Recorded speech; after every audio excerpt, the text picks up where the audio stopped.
India के उड़ीसा राज्य के पुरी में चमत्कार की एक ऐसी कहानी है जिसे समझ पाना साइंस के बस की बात नहीं है। फिजिक्स, केमिस्ट्री, ज्योग्राफी और दुनिया के सारे विश्वास यहाँ फेल हो जाते हैं। हिंदू मान्यता में 4 धाम है, बद्रीनाथ धाम, द्वारकाधीश धाम, रामेश्वरम और जगन्नाथपुरी। और यह कहानी है जगन्नाथपुरी की, जहाँ पर आज भी श्री कृष्ण भगवान का वास्तविक दिल धड़कता है। इस मंदिर के कुछ ऐसे रहस्य हैं जिनके बारे में सुनकर हर किसी के होश उड़ जाते हैं। वेस्टर्न कल्चर को फॉलो करते करते हम एक ऐसे मोड़ पर तो आ चुके हैं जहां लोग आज भगवान के होने या न होने पर भी सवाल उठाने लगे हैं। जीनियस एक्सप्लेनर के इस वीडियो में आज हम जगन्नाथपुरी धाम के कुछ ऐसे रहस्यों की बात करेंगे जिनके बारे में आपने शायद पहले कभी नहीं सुना होगा।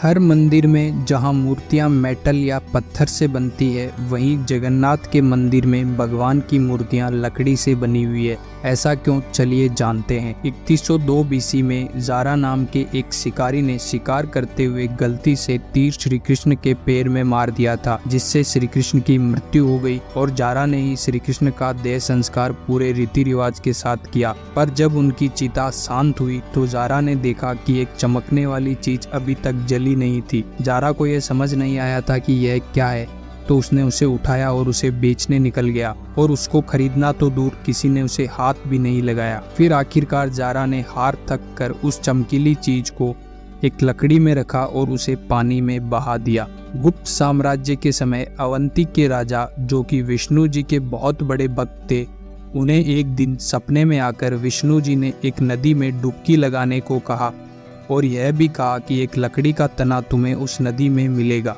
इस सपने को देखकर अगले ही दिन राजा डुबकी लगाने चले गए और डुबकी लगाते वक्त राजा को नदी में थोड़ी ही दूर एक लकड़ी का तना भी दिख गया। बिना देर किए राजा तने तक पहुंचे और उस तने को महल में ले आए। फिर राजा ने बहुत नामी काश्तकारों को बुलाया, पर उनमें से कोई भी उस लकड़ी से एक मूर्ति नहीं बना पाया।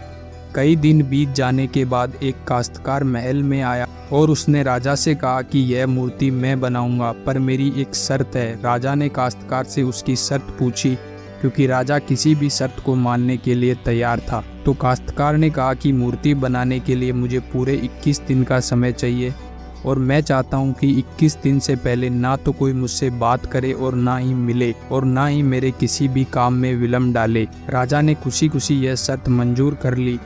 मूर्ति बनाने का काम शुरू हुआ। रोज मूर्ति बनने की आवाज़ भी आती थी, पर धीरे धीरे वह आवाज़ बंद हो गई। अवंती की रानी को लगा कि शायद भूख प्यास से काश्तकार मर चुका है, इसलिए उन्होंने जहां मूर्ति का काम चल रहा था उस कमरे के दरवाजे को खुलवाने की जिद की और राजा को उनकी बात माननी पड़ी। जैसे ही दरवाज़ा खुला तो उन्होंने यह देखा कि वहाँ कोई काश्तकार था ही नहीं।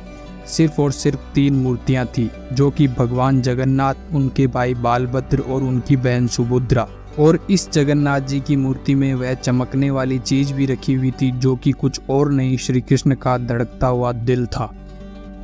यहाँ पर हर 12 साल में एक नई मूर्ति स्थापित की जाती है और भगवान के दिल को उसे नई मूर्ति में लगाया जाता है। अब यहाँ पर इस दिल को बदलने का प्रोसेस भी बहुत इंटरेस्टिंग है। हर 12 साल में एक दिन ऐसा होता है जब मंदिर में किसी को एंट्री नहीं मिलती। पूरे शहर की बिजली काट दी जाती है। मंदिर के मुख्य पुजारी की आंखों पर पट्टी और हाथों में बड़े और मोटे ग्लव्स पहनाए जाते हैं और 100% अंधेरे में इस दिल को निकाल कर नई मूर्ति में फिर से स्थापित किया जाता है। जिन पंडितों ने इतिहास में यह सेरेमनी करी है, उनका कहना है कि उन्होंने देखा तो कभी नहीं, पर इस चीज़ को, जिसे हम ब्रह्म पदार्थ भी बोलते हैं, इसे हाथों में पकड़ने पर ऐसा लगता है जैसे जिंदा खरगोश पकड़ लिया। माना यह भी जाता है कि अगर किसी ने ब्रह्म पदार्थ को देख भी लिया तो उसकी मौत उसी समय निश्चित है। इसलिए बिना आंखों पर पट्टी लगाए किसी को भी यह सेरेमनी करने की परमिशन नहीं है। इस मंदिर के ऊपर एक ध्वज है जो साइंटिफिक लॉ के बिल्कुल अपोजिट चलता है। जैसे कि हमें पता है कि जिस डायरेक्शन में हवा चलती है, पतंग या सभी झंडे भी उसी डायरेक्शन में उड़ते हैं, लेकिन जगन्नाथ मंदिर के इस ध्वज की बात बिल्कुल अलग है। यह हमेशा हवा की अपोजिट डायरेक्शन में लहराता है। क्यों और कैसे, इस सवाल का जवाब आज तक किसी को नहीं मिला। और इस ध्वज को रोज बदलना भी पड़ता है, क्योंकि कहा जाता है कि अगर इसे किसी दिन बदला नहीं गया तो मंदिर 18 साल के लिए बंद हो जाएगा। जगन्नाथपुरी की रसोई दुनिया की सबसे विशाल रसोइयों में से एक है। इस रसोई में बना खाना ना तो कभी बर्बाद होता है और ना ही कभी कम पड़ता है। जगन्नाथ मंदिर की इस विशाल रसोई में पकाया गया खाना भगवान को भोग चढ़ाने से पहले कभी चखा नहीं जाता है, लेकिन इसके स्वाद में कोई कमी नहीं होती है। इस मंदिर में लकड़ी की आग पर 7 मिट्टी के बर्तनों को एक के ऊपर एक रखकर प्रसाद बनाया जाता है। अब लॉजिक यह है कि सबसे पहले नीचे वाले बर्तन का प्रसाद पकना चाहिए, पर पुरी के जगन्नाथ मंदिर में साइंस और लॉजिक्स नहीं चलते। इन 7 बर्तनों में सबसे पहले सबसे ऊपर रखे जाने वाले बर्तन का प्रसाद पकता है, फिर उससे नीचे वाले बर्तन का, और ऐसे ही सबसे नीचे वाले बर्तन का प्रसाद सबसे आखिरी में पककर तैयार होता है। इस मंदिर की खूबसूरती को शब्दों में बयां नहीं किया जा सकता। इतना बड़ा मंदिर इतने सालों पहले बिना किसी टेक्नोलॉजी के कैसे बनाया होगा। आपको पता है 214 फीट के इस मंदिर के शिखर की परछाई आज तक कभी नहीं बनी। और हाँ, ये बिल्कुल सच है, मंदिर के डोम की शेडो कभी भी किसी भी टाइम पर नहीं बनती है। जैसा कि हमें पता है कि कुछ बिल्डिंग्स, आर्किटेक्चर या एरियाज जो नो फ्लाइंग जोन होते हैं, मतलब कि वहाँ ड्रोन्स, एरोप्लेन या कोई मैन मेड फ्लाइंग ऑब्जेक्ट ले जाने की या उड़ाने की परमिशन नहीं होती है। पर पक्षियों को तो हम नहीं रोक सकते, लेकिन हम जगन्नाथ मंदिर की बात करें तो वहाँ पर कुछ ऐसा है जो शायद पक्षियों को पता है लेकिन हमें नहीं, क्योंकि इस मंदिर के ऊपर कोई भी ड्रोन, कोई भी एरोप्लेन या कोई भी पक्षी कभी उड़ता ही नहीं है। आपने मंदिर के शिखर पर या बड़ी बड़ी बिल्डिंग्स पर बर्ड्स को बैठे हुए देखा होगा, लेकिन कभी जगन्नाथपुरी जाएंगे तो देखिएगा कि आपको कभी जगन्नाथ टेम्पल की छत पर, उसके शिखर पर कोई भी पक्षी बैठा हुआ नहीं दिखेगा। पर कंफ्यूज करने वाली बात यह है कि कैसे एक बेजुबान पक्षी यह जानता है कि इस मंदिर के ऊपर से उड़कर नहीं जाना है। अगर आपको यह कहानी जानने में और सुनने में अच्छा लग रहा है तो आप ऐसी ही नई नई चीज़ और कहानियों को जानने के लिए जीनियस एक्सप्लेनर को सब्सक्राइब करना मत भूलिए।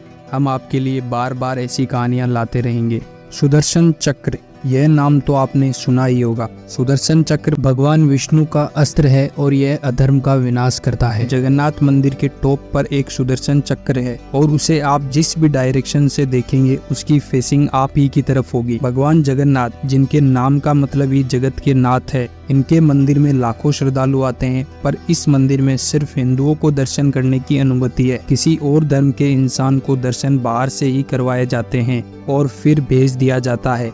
जैसे कि हमारी ex prime minister Indira Gandhi ji भी जगन्नाथ मंदिर गई थी दर्शन करने के लिए, लेकिन क्योंकि वह फारसी थी और हिंदू नहीं, उनका सरनेम फिरोज गांधी से मिला है, इसलिए इंदिरा गांधी को भी दर्शन करने की अनुमति नहीं दी गई। जहां पूरे साल जगन्नाथ जी की पूजा उनके गर्भगृह में होती है। विक्रम संवत यानी हिंदी कैलेंडर के हिसाब से आषाढ़ के महीने में 3 किलोमीटर की अलौकिक रथ यात्रा के द्वारा भगवान को गुंडीचा में उनकी मौसी के मंदिर तक लाया जाता है। इस रथ यात्रा के दौरान भगवान श्री जगन्नाथ, उनके भाई भगवान बलभद्र और उनकी बहन सुभद्रा को लकड़ी के रथ में बिठाकर जगन्नाथ मंदिर से गुंडीचा तक ले जाया जाता है। वैसे तो दुनिया भर में श्रद्धालु जगन्नाथ तीर्थ यात्रा निकालते हैं, लेकिन इसमें सबसे बड़ा जुलूस उड़ीसा के पुरी में ही देखने को मिलता है, जबकि इस तरह का दूसरा सबसे बड़ा आयोजन गुजरात में होता है। तो इस जगन्नाथ यात्रा के बारे में एक डिटेल वीडियो हम जल्द ही जीनियस एक्सप्लेनर पर अपलोड करेंगे। तो आपने अभी तक चैनल को सब्सक्राइब नहीं किया है तो सब्सक्राइब कर ले और साथ ही बेल आइकन भी प्रेस कर दे ताकि नेक्स्ट वीडियोस की अपडेट आपको मिल सके।